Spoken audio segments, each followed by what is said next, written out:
ഇരിക്കുമ്പോൾ നമുക്ക് നമ്മുടെ ചെറുപ്പകാലത്തേക്ക് ഒന്ന് തിരിച്ചു പോയാലോ? 1950 മുതൽ 80 വരെ ജനിച്ചവർക്ക് ഇത് മനസ്സിലാകും. നാം പിന്നിട്ട വഴികൾ, നമ്മുടെ കൊച്ചു കേരളം എത്ര മനോഹരമായിരുന്നു. യഥാർത്ഥത്തിൽ അന്നായിരുന്നു ദൈവത്തിന്റെ സ്വന്തം നാട്. തെങ്ങുകൾക്കെല്ലാം തടമെടുത്ത് വളം ചെയ്യുമായിരുന്നു വർഷാവർഷം. അതിന്റെ നന്ദി എന്ന വണ്ണം തലപ്പിലേക്ക് കയറാൻ പോലും ആകാത്ത വിധം തിങ്ങിക്കായ്ച്ച് പ്രസാദിക്കുമായിരുന്നു അവ.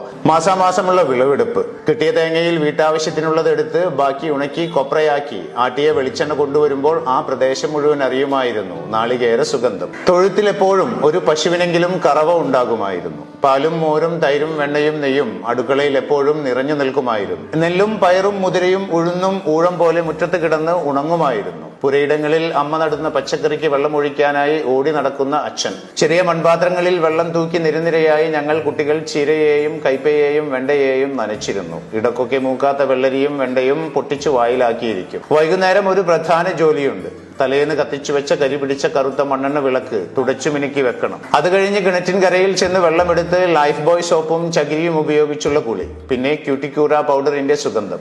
വൈകുന്നേരം ചായ കുടിക്കാനെന്നും പറഞ്ഞ് കടയിലൊക്കെ പോയി സന്ധ്യക്ക് വീട്ടിലേക്ക് വരുന്ന അച്ഛന്റെ കയ്യിൽ കാണും ഒരു പൊതിയും എവറഡി ടോർച്ചും. കണ്ണിലും മനസ്സിലും അത് തെളിയിക്കുന്ന പറഞ്ഞറിയിക്കാനാവാത്ത അനുഭൂതിയുടെ ആത്മബന്ധത്തിന്റെ കരുതൽ സുഖം.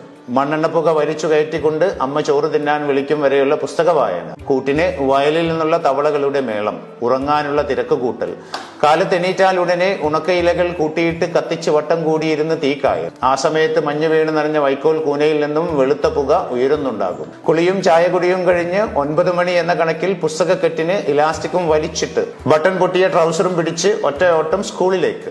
സ്കൂളിൽ നിന്ന് തിരിച്ചു വരുമ്പോൾ അടുക്കളയുടെ ഓടിനിടയിൽ നിന്ന് പുകയുയരുന്നത് ദൂരെ നിന്ന് കാണുമ്പോഴേ ഉത്സാഹമാണ്. അമ്മ എന്തെങ്കിലും പലഹാരം ഉണ്ടാക്കുകയോ ഉണക്ക കപ്പയോ ചേമ്പോ പുഴുങ്ങുകയോ ആകും. അതും കഴിഞ്ഞ് കണ്ടത്തിലേക്കോ അടുത്തുള്ള പറമ്പിലേക്കോ ഒരോട്ടമാണ്. പന്തുകളി, ഗോലികളി, കിളികളി മുതൽ അങ്ങോട്ട് പലതരം കളികളും അഭ്യാസങ്ങളുമായി നേരം ഇരുണ്ട് വീട്ടിൽ നിന്ന് വിളി വരുന്നതുവരെ. പിന്നെ പലതരം കച്ചവടക്കാർ. എല്ലാവരും വർഷങ്ങളായി വീടുകളുമായി ബന്ധമുള്ളവർ. ഓട്ടുപാത്രങ്ങൾ തലയിലേറ്റ് കൊണ്ടുവരുന്ന ആളുകൾ.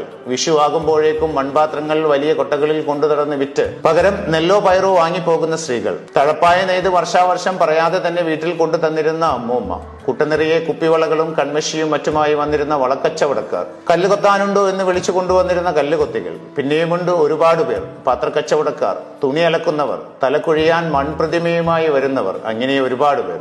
അവരൊക്കെ ഒരു കാലത്ത് ആ സംസ്കൃതിയുടെ ഓരോ ഭാഗങ്ങളായിരുന്നു.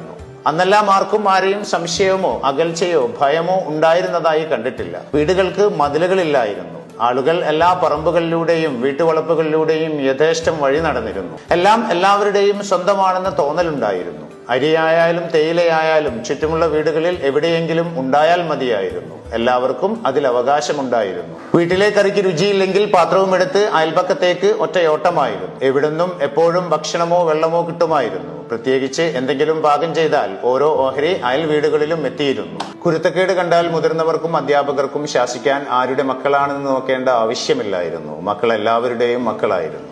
നമ്മുടെ വീട്ടിൽ ആരെങ്കിലും ആശുപത്രിയിൽ അഡ്മിറ്റ് ആയാൽ ആരോടും ഒന്നും പറയണ്ട.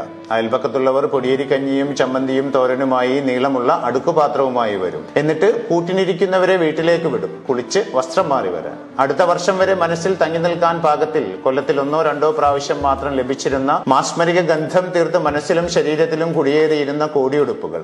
മുറ്റത്ത് നിന്ന് മുല്ലയും കനകാംബരവും പറിച്ചു കോർത്ത മാലയുടെ ഗന്ധം. തൊടികളിൽ നിന്നും ഇടവഴികളിൽ നിന്നും കുന്നിൻ പറമ്പുകളിൽ നിന്നും പൂക്കൾ പറിച്ച് താളിലയിൽ പൊതിഞ്ഞു കൊണ്ടുവച്ച് പൂക്കളങ്ങൾ ഉണ്ടാക്കിയ കാലം. പിന്നീട് എപ്പോഴോ പോയി മറഞ്ഞ മനോഹരമായ ആ കാലം. ഇടക്കൊക്കെ വെറുതെ ഇരിക്കുമ്പോൾ അതിങ്ങനെ മനസ്സിൽ വന്ന് പതിയെ വിളിക്കും.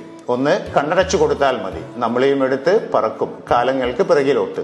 എല്ലാവരും അറിയട്ടെ, ഇങ്ങനെയുള്ള ഒരു നല്ല കാലം നമ്മളിൽ പലർക്കും ഉണ്ടായിരുന്നു എന്ന്. ഇനി ഒരിക്കലും തിരിച്ചു വരാൻ സാധ്യതയില്ലാത്ത കാലം, നമ്മുടെയൊക്കെ ചെറുപ്പകാലം. കേൾക്കാൻ നല്ല സുഖം അല്ലേ? പക്ഷേ അതോടൊപ്പം തെങ്ങ്